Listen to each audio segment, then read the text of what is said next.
Let's talk about former First Lady Michelle Obama, because she's complaining again. This time, she's insisting that her family didn't get the grace that other first families got. Listen to this. You said we were all too aware that as a first black couple, we couldn't afford any missteps. Yeah. And you also say, as a black woman, I was under a particularly white hot glare. Did you feel that? For sure. You can't afford to get anything wrong because you didn't get at least until the country came to know us, we didn't get the grace that I think some other families have gotten. CJ, doesn't she love to play that victim card? The truth is, the Obamas were treated far better than other families. And you look at the way Michelle Obama was treated compared to Melania Trump. I mean, you can't even compare it. You know, it's their favorite card in their wallet, the race card, right? And to be quite frank, you look at the treatment of Melania Trump, who is probably, inarguably, objectively, one of the most beautiful first ladies we've ever seen, who has been boycotted by every major fashion magazine from their covers, right? Yet they have folks like Hillary Clinton on them and, folks like her on them that they hail as like the second coming of Christ. It's absolutely insane. I also am old enough to remember when you had, folks on the left like, Kathy Griffin, whose name I actually struggle to remember there because of how irrelevant she's become, who was musing about the death of President Trump and also basically speculating about whether or not Barron Trump suffered from a mental disability. Like these were people who were openly saying these things without any shame, without any embarrassment, because they felt as if they had a permission slip to do so. So this entire we felt as if we were mistreated. I'm sure Barron Trump felt mistreated. I'm sure Eric Trump and Don Jr. felt mistreated when they had to endure the lawfare at the hands of the Biden DOJ that they were subjected to. And not just the lawfare under the Biden DOJ, but also the deep state when President Trump was even in the White House from the bowels of the Department of Justice here in the States. And so, I honestly, I don't know who she's trying to convince with this narrative, but I'm not buying it. I don't think many of the American people are either. No, absolutely not. Former House Speaker Nancy Pelosi, who somehow has a net worth of hundreds of millions of dollars, has gone on CNN to rant about Donald Trump for, something new. And she called him the worst thing on the face of the earth. Watch this. He's just a vile creature, the worst thing on the face of the earth. But anyway. You think he's the worst thing on the face of the earth? I do, yeah, I do. Why is that? Because he's the President of the United States and he does not honor the Constitution of the United States. In fact, he's turned the Supreme Court into a rogue court. He's abolished the House of Representatives. The fact that you've got CNN pushing back against what Nancy Pelosi is saying about Donald Trump says a lot, doesn't it? But really, to describe him as the worst thing on the face of the earth, how many global conflicts has the president solved just this year? Bringing historic peace to the Middle East? Anyone? Cracking down on crime in liberal cities?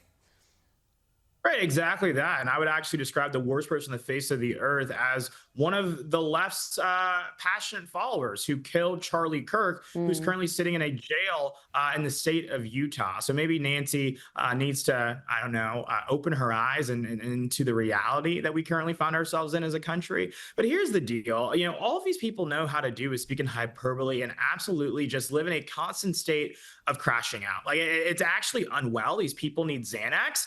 To say with a straight face he's abolished the House of Representatives, a body of which she is a member, a body of which, she reports to work, not often, unfortunately, or maybe fortunately for us, but, it's actually crazy. These people just lie straight through their teeth. And what she actually should be doing is encouraging her colleagues in the United States Senate to reopen our government so that our military service members can actually get paid, so that, folks that are, getting government benefits that actually need it, not folks that are using it and abusing it, but actually need it, children don't go hungry. But instead, she wants to go on CNN and spread these lies about President Trump. They're absolutely divorced from reality. Give me a break. Democrat John Fetterman is having none of it, slamming Nancy Pelosi for her comments. Listen to this. I would say that's part of the worst creatures on the face of the earth are Hamas or like the leadership of Iran, or there's a lot of people on that. I would never use those kind of terms, and I wouldn't describe our president. You can really disagree with him, and I do disagree, but I don't think that's really entirely appropriate, but that's her words for that. So for me, that's just a different kinds of a Democrat for me. I don't going to call people they're fascists, they're Nazis, or compare the people in those kinds of terms. He makes sense, CJ. And John Fetterman, he's also blasted Democrats, arguing that they need to own their role in the federal government shutdown. He is, and God bless him for it. You know, every time he opens his mouth, he's beginning to sound more and more like a Republican. So hopefully, I think he'll find his way over here. We'll welcome him with open arms. He may have to wear a suit if he becomes a Republican, but, you know, we'll take him as he is. Now, one of the issues that the Democrats seem to really be fighting on is keeping illegals in the country. They're, of course, against ICE agents doing their job. They're against Donald Trump carrying out his promise of deporting illegals. And this voter went on Fox News with a bit of a truth bomb for the left. The difference between being kind, and to me, my faith is one thing is being nice to people from different lands, but they also have to be respectful of our laws.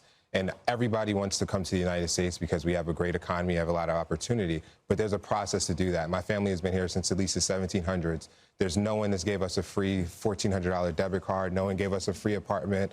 No one gave us anything free. We had to work for it. So there is a process. And if we respect all people, that means that the people that come here need to respect our laws. And that's all that we're saying. We allowed 20 million immigrants in here legally since 2000. How much is too much, and how much are we going to put the burden on the taxpayers, because the money has to come from somewhere? Yeah. It's just common sense.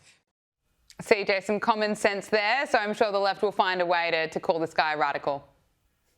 You know, it's incredibly, an incredible example of common sense, but unfortunately, common sense is far too uncommon in the modern day Democrat Party. But he's exactly spot on. You know, one of the cornerstones of being an American is not believing in two tiers of justice. And I think that applies to the illegal immigration problem in this country. If you are an American citizen, whether you're white or you're black, and you broke the laws of our land, you would be thrown in jail. So why should we allow these people to show a complete disrespect for our laws, infiltrate our country, and not say, no, you got to go back to where you came? It's not rocket science. It's not a hard thing to understand. But also, too, I know that's not a hard thing to understand because the majority of Americans understand it. It's exactly why they voted for President Trump. They gave him the mandate he did. These things are not like random things that he just came up with after he got elected. He said, I'm just going to do mass deportations and send all these people back from where they came. No, he ran on that every single day, every single night. He said that he was going to do exactly this. And I think the thing that probably bewilders Washington the most is he's a politician that's actually keeping his promise. That's exactly why the American people respect him so much and put him right exactly where he is at 1600 Pennsylvania Avenue. I know, isn't it wild, keeping a promise? Now, woke Hollywood celebrities, of course, love to make it known how much they hate Donald Trump, but the penny seems to have dropped for actress Jennifer Lawrence when it comes to how people vote and how many people seem to just ignore what Hollywood actors actually have to say. You have been politically outspoken in the past. Mm-hmm. In the first Trump administration, you know, you had a lot to say. I'm curious how you feel about talking out now. I don't really know if I should. I think like the first Trump administration was so wild, and just how can we let this stand? Like I felt like I was running around like a chicken with my head cut off. But as we've learned, election after election, celebrities do not make a difference whatsoever on who people vote for. And so then what am I doing? I'm just sharing my opinion on something that's going to just add fuel to a fire that's ripping the country apart. Yeah, I think someone needs to tell George Clooney that.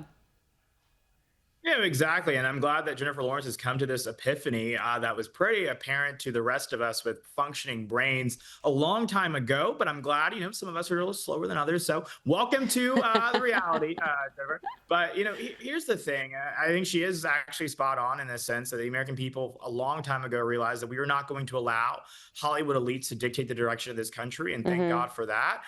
But what I hope she understands now is that, she should actually go outside of her, cosmopolitan, posh lifestyle and go talk to real Americans about what's going on and go into the inner cities of, across America. And you'll actually hear from, Black families and Black mothers, single Black mothers who are saying, thank God for President Trump for taking action, sending the National Guard. So now that my child can go play on the sidewalk, thank him, for creating jobs here at home by his, implementing the tariffs that he has. And so I got to say, again, I hope that this is a first step to recovery for her. And I hope that there are many more steps to come, because I think she's so close, but we're not quite past the We're finish not there line yet. No, that's absolutely right. Look, finally, before I let you go, quickly, Barack Obama, he's being slammed after headlining a Virginia rally for Democratic nominee for governor Abigail Spanberger, which included an appearance by Attorney General candidate Jay Jones. Now, of course, we remember Jay Jones spoke in detail about the fantasy of murdering former House Speaker Todd Gilbert and his children. It was absolutely horrific reading some of those text messages. And Obama, he doesn't seem to have a problem with this, CJ. No, it's disgusting, but again, par the course, unsurprising for these Democrats. It's one set of rules for them, another set of rules for us. And that's exactly what I've always said. This political violence issue, they always try to make this seem as if it's on both sides issue. It is not. The bullets are coming from left to right. And when it comes to actually showing leadership and condemning political violence when it actually matters, they did not meet the moment. They did not pass the test, and we should never let them forget it. Jay Jones has no business being the chief law enforcement of Virginia when he is wishing death upon not only his political opponents, but their families and their little children as well. It's just god awful. And hopefully the people of Virginia reject him and ensure that he never steps foot in that office. Absolutely. CJ Pearson, RNC Youth Advisory Council co-chair, thank you so much for joining us. Good to see you.